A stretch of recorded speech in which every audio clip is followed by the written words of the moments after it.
Hello everyone, welcome to back my channel. I hope everyone is having a wonderful day. Before starting the video, please go ahead and hit the subscribe button and give this video a thumbs up. This week's SmackDown witnessed both Alexa Bliss and Solo Sikoa qualify for Money in the Bank ladder matches.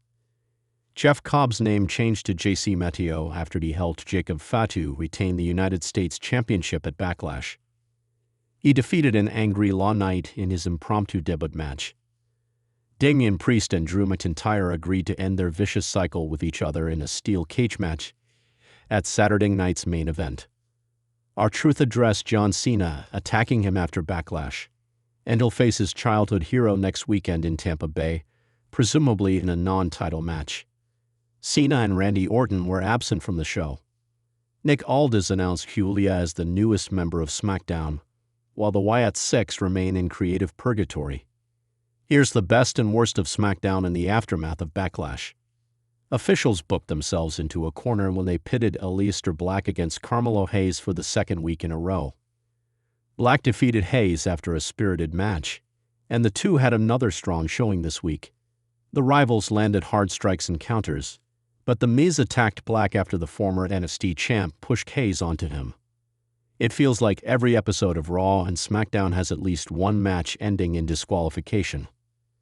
Black shouldn't have lost so soon in his return, and Hayes losing again would have hurt his chances of ascending the ladder. Had it been some sort of tag team match or a promo exchange, both stars could have left looking strong. Alexa Bliss, Chelsea Green, and Michin battled for the first spot in the Women's Money in the Bank ladder match. Green recently lost the Women's United States title. Bliss returned to SmackDown last week after 2 inexplicable months off TV. When the bell rang, Little Miss Bliss qualified for the match she won in 2018. Giving her a prime spot at the next big PLD is a good call, but the fault fell in the pairing for the triple threat. Michin could have used the push associated with qualifying for Money in the Bank, especially since she's never competed in the specialty match. Green being Miss Money in the Bank would have also been a great choice for her character. She's a bright spot during the 3 hours of SmackDown. The decision will be polarizing, but had B-Fab or Alva Fire been in the match instead, the choice of winner may not be as scrutinized. Nathan Frazer and Axiom have kicked off their main roster careers with a 4th straight victory in as many weeks. The former NXT Tag Team Champions have defeated Los Garza, Pretty Deadly, the Street Profits, and now DIY. The victory earned the upstart duo a title match on next week's SmackDown. Vince McMahon was never a big fan of tag team wrestling, so it's refreshing to see AAA spotlight several teams on the blue brand. Any one of the duos is championship material, and a few may need to move to Raw to balance things out. Solo Sikoa appears to have passed on his losing streak to a different member of the SmackDown roster. Sikoa, Jimmy Uso, and Rey Fenix squared off for the first spot in the 2025 Men's Money in the Bank match. After some attempted interference from JC Mateo, FKA Jeff Cobb, and Jacob Fatu, Sikoa won after pinning Fenix. This comes off the heels of the Lucha star losing to El Grande Americano at WrestleMania 41. Why is such a talented and exciting performer eating the pin in such a high-profile match? Jimmy Uso could have taken the loss instead. That was his job in Bloodline matches. The referee, Charles Robinson, also blatantly missed a pin attempt when Fenix had Sikoa rolled up. He wasn't paying attention to the action, which is his primary function. Tiffany Stratton defended the WWE Women's Championship against Nia Jax in what will hopefully be their last match in a long time. The two have been feuding for the better part of the year ever since Stratton won last year's Money in the Bank. Jax bullied her and warned Stratton not to use it on her. After months of hints, the center of the universe finally cashed in on her former friend in January 2025. The two would have a few matches until Flair replaced Jax for a WrestleMania program. It feels like the same two challengers for the title have been replacing each other after a loss. The match had some great moments, but also a few messy-looking spots where Jax fell wrong or too hard. The dust has barely settled after WWE Backlash in France, but SmackDown wasted no time erupting into chaos, transformation, and shocking revelations. The Fallout episode saw new rivalries take shape, key characters undergo major identity shifts, and general manager Nick Aldis finally unveil what may be his most aggressive power play since stepping into the Blue brand's leadership. It was a night that mixed brilliance and controversy in a volatile post-backlash landscape, setting the tone for WWE's road to King and Queen of the Ring. The most buzzworthy moment of the night was arguably the debut, or rather, rebirth, of a former NXT standout whose presentation has drastically shifted. Fans who tuned into SmackDown expecting the high-energy, risk-taking Trey Donovan instead met a completely rebranded enigma named Talon Quinn. WWE aired cryptic vignettes for weeks leading up to the show, teasing the arrival of a new force without revealing a face. When the moment finally arrived, the crowd was stunned as Donovan walked out with a brooding presence, drenched in smoke and shadows, his ring gear resembling something out of a gothic battle fantasy. Gone was the babyface grin and underdog energy. Talon Quinn didn't wave to the fans, didn't soak in the crowd noise. He simply marched to the ring, eyes locked forward, ready to fight. What followed was a brief, brutal showcase against Cedric Alexander. Quinn dominated from bell to bell, using a hybrid style that blended his original agility with a far more punishing grounded offense. A thunderous double-arm DDT, dubbed the Descent, sealed Alexander's fate, and after the bell, Quinn stood over at his opponent and whispered something inaudible into the mic before walking away without addressing the crowd. The arena was silent, not from boredom, but from the kind of anticipation that only comes when the crowd knows something dangerous has just been unleashed. It was the kind of segment that made fans wonder whether this was the next chapter of a career or a completely different book altogether. Nick Aldis, meanwhile, proved why many now view him as the most calculating and impactful GM in recent WWE memory. Throughout the night, he teased a major acquisition he personally orchestrated behind the scenes, a move he claimed would send shockwaves through all three brands. While fans speculated online about potential free agents like Kazuchika Okada or the return of a legend like Randy Orton, the answer was far more intriguing. Former AEW star and multi-promotion standout Jacob Fatu. Fatu's arrival sent immediate tremors through the WWE universe. The former NXT World Heavyweight Champion, known for his savage offense and unmatched explosiveness, was introduced by Aldis in the closing segment of SmackDown, interrupting a heated promo between Solo Sikoa and Kevin Owens.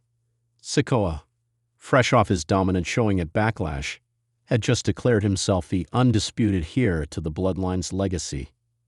Owens wasn't having it, calling Solo a Roman Reigns cosplay and accusing him of hiding behind surprise attacks and hired help. Just as tensions reached a boiling point, Aldis appeared on the ramp, flanked by security. But he wasn't alone. The lights dimmed, tribal drums filled the arena, and through the smoke emerged Jacob Fatu.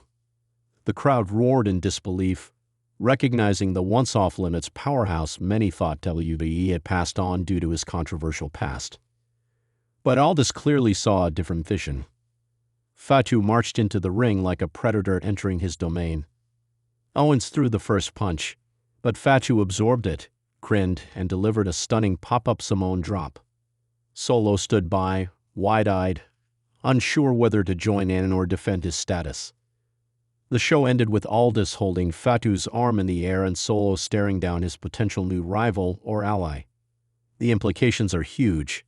Is Fatu Aldis' new enforcer? Is he part of a larger faction shakeup involving Solo, or will he be the one to finally challenge him for control of the fractured bloodline narrative?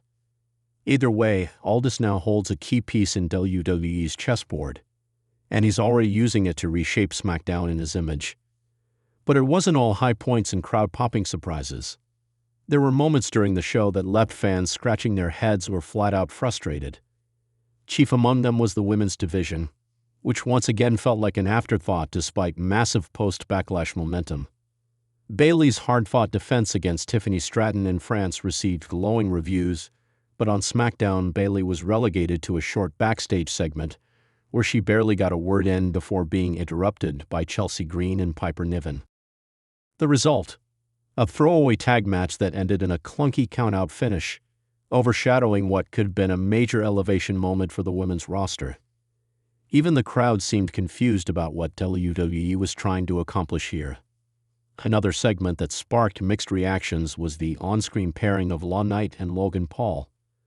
While both are magnetic in their own right, their interaction felt more like an awkward mashup than a clash of icons. Knight confronted Paul during a special guest edition of the Impulsive set live in the ring. But the mic work felt stiff, and the verbal jabs lacked the usual edge that Knight brings. Fans chanted "yeah," as always, but the confrontation didn't reach the intensity many hoped for.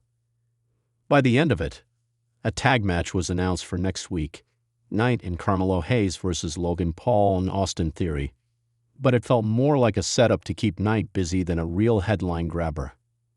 However, there was one redemption arc that stood out: the continued evolution of Santos Escobar. After months of questionable booking and rumors of backstage frustrations, Escobar finally seemed to regain his footing on SmackDown. In a grudge match against Angel Garza, Escobar delivered his most emotionally charged performance in months. The match was stiff, fast-paced, and filled with storytelling as Escobar worked like a man possessed. A post-match promo saw him promise to restore honor to the legacy of Lucha Libre and challenge Dragon Lee to a respectful one-on-one next week, promising no interference, no stables, just warriors. It may not have been the show-stealing segment, but it was an important step for a star who many believe deserves a higher place on the card. Backstage, the locker room was buzzing with the ramifications of Nick Aldis' latest power plays. Reports suggest Aldis' decision to bring in Jacob Fatu was made independently of Triple H's usual sign-off process, indicating a potential storyline tension brewing between the Raw and SmackDown authorities. One WWE insider noted, "Aldis is playing chess while the rest are still figuring out checkers. He doesn't just want to be a GM, he wants to be the most influential figure in WWE." Whether that's true or simply a storyline seed being planted, it's clear Aldis' authority on SmackDown has never been stronger or more controversial.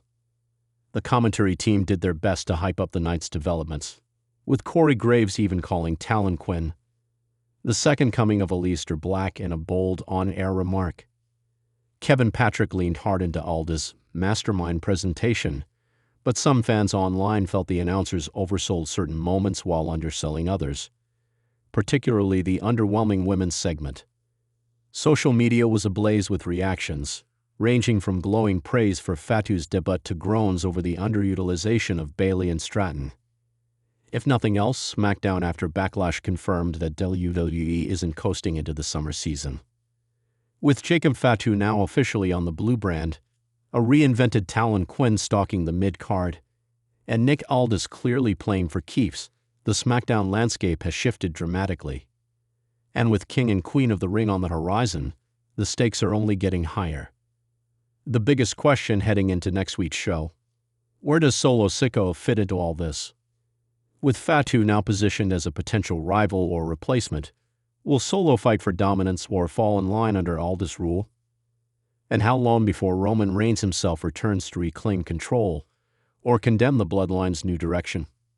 Also, with LA Knight spinning his wheels and Logan Paul reportedly nearing the end of his latest WWE contract phase, could Knight be the one to send Paul packing with a loss?